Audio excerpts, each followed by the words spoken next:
नमस्कार दोस्तों। आज रूस और यूक्रेन के युद्ध को 7वां दिन है। युद्ध थमने का नाम नहीं ले रहा, बल्कि दिनों दिन और बढ़ता जा रहा है।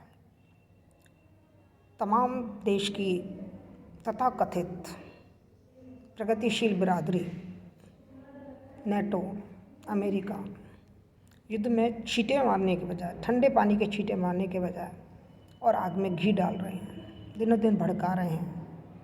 कारण साफ है, सबके अपने अपने स्वार्थ, सब अपना अपना उल्लू सीधा करने में लगे हैं।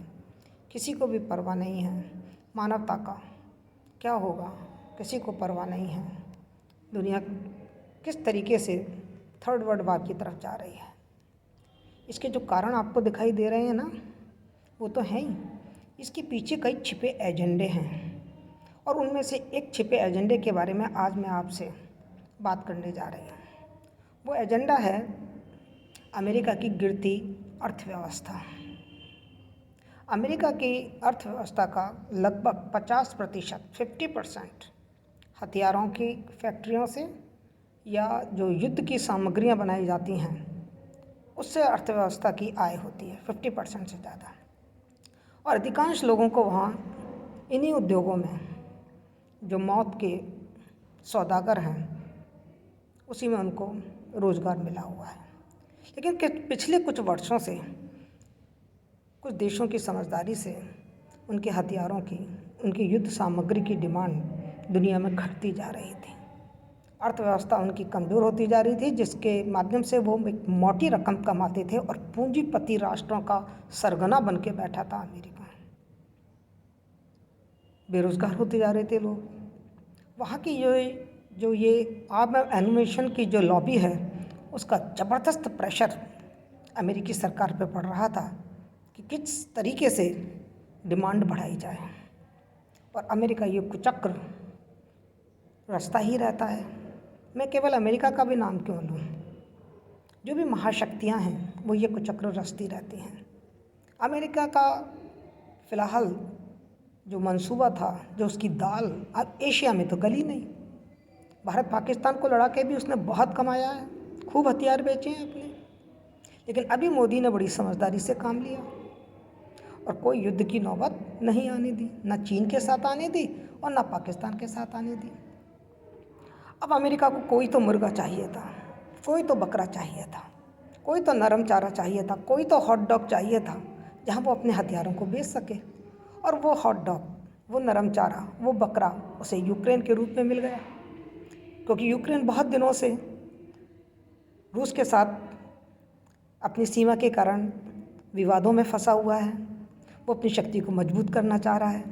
नेटो देश उसको चारा डाल रहे हैं, उस पर डोरी डाल रहे हैं, क्योंकि वो खुद रूस तक पहुंचना चाहते हैं और वहाँ उसकी सीमा पर अशांति पैदा करना चाहते हैं। अशांति पैदा हो तो उसके हथियारों की डिमांड बढ़े, और वही हुआ। यूक्रेन आ गया चक्कर में, फंस गया अमेरिका के चक्कर में, और उसने रूस की इस डिमांड को सिरे से नकार दिया कि वो नेटो का सदस्य ना बने। यदि ध्यान से देखा जाए तो रूस की ये जो मांग है वो नाजायज़ भी नहीं है।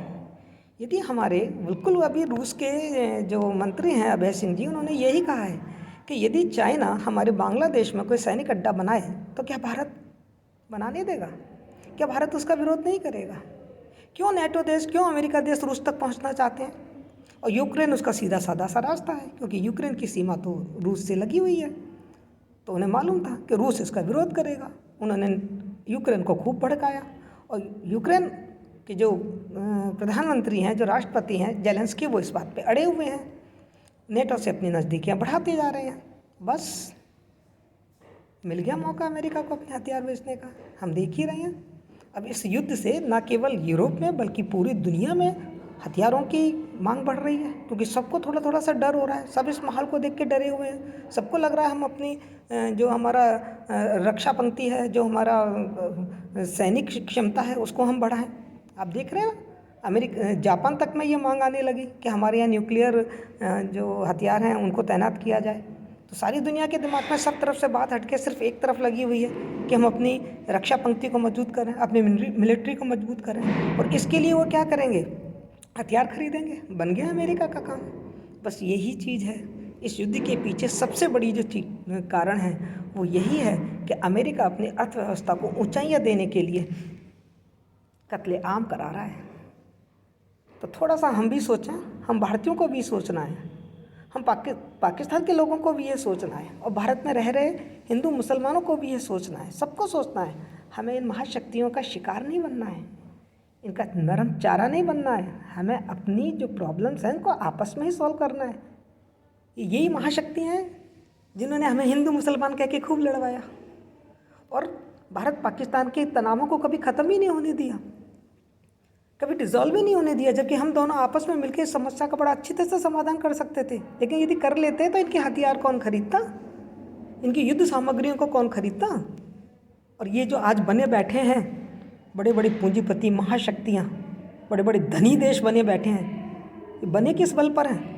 हमने हथियार खरीदे, हमने अपने खून पसीने का पैसा इनको दिया, और ये आज महाशक्ति बनकर, बड़े बड़े अमीर देश बनकर हम ही पर ही रौब गांठ रहे हैं। तो हमें थोड़ा सा जागरूक होना है, बचना है।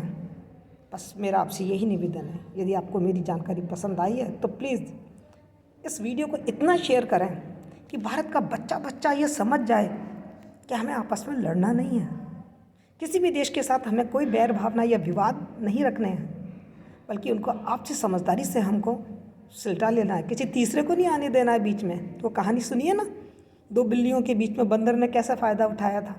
एक रोटी कहीं से मिल गई थी उनको, लड़ने लगी आपस में।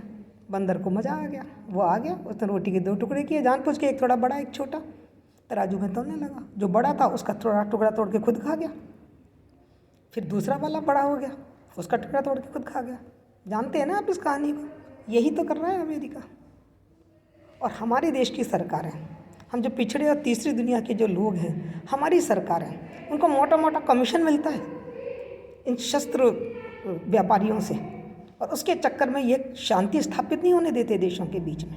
ज़बरदस्ती गर्मा गर्मी, ज़बरदस्ती देशों के बीच में विवाद पैदा हो रहे हैं। जबकि ऐसी कोई चीज़ है कि टेबल पर बैठ के यदि नेक नियति से बातचीत की जाए तो समस्या का समाधान ना हो, अवश्य होगा।